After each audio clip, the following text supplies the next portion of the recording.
చల్లి ఇవన్నీ మనకి సెట్స్కి వాడతారనమాట.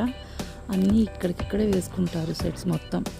ఏదైనా సరే మన బాహుబలి అలాంటివి భారీ భారీ సెటప్స్ ఉంటాయి కదా, ఆ సెటప్స్కి అన్నీ వీళ్ళు ఇక్కడే అన్నీ ఫిక్స్ చేసుకుంటూ ఉంటారనమాట.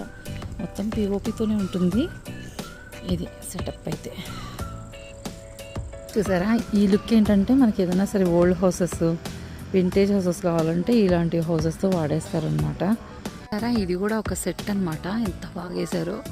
కానీ ఇంకా మనకి షూట్ అంతా అయిపోయిన తర్వాత ఇంకా వాళ్ళకి యూజ్లెస్ అవుతుంది కదా, అందువల్ల ఇలా వదిలేస్తారనమాట. మొత్తం ఇది సెట్టే. నాకు తెలిసి ఇది విక్రమ్ మూవీలో, విక్రమ్ కాదు జైలర్లో సెట్లా ఉంది.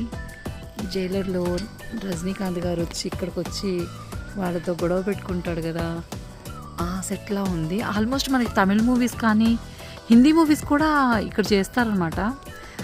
హిందీ మూవీస్ ఆల్మోస్ట్ అయితే మనకి రామోజీలో చేస్తారు, ఇక్కడ కూడా కొన్ని సెట్స్ వేస్తారు. కానీ ఇక్కడ హిందీ మూవీస్ చేస్తారో చేయరో నాకు తెలియదు, కానీ తమిళ్ మాత్రం ఇక్కడ వేస్తారనమాట. సార్ మూవీ కూడా ఇక్కడే చేశారు.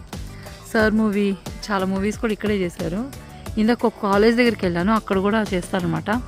కానీ మనకి వీడియో తీసుకునేదానికి పర్మిషన్ అయితే ఇవ్వరు, కాబట్టి నేనైతే సీక్రెట్గా అయితే వీడియో తీస్తున్నాను అనమాట. ఇది జైలర్ సెట్లో ఉంచి అదే వర్త్ సీన్ ఉంది కదా, చూసారా అలా ఉందో సెట్. మొత్తం గేట్ క్లోజ్ చేస్తారనమాట ఈ సెట్లో.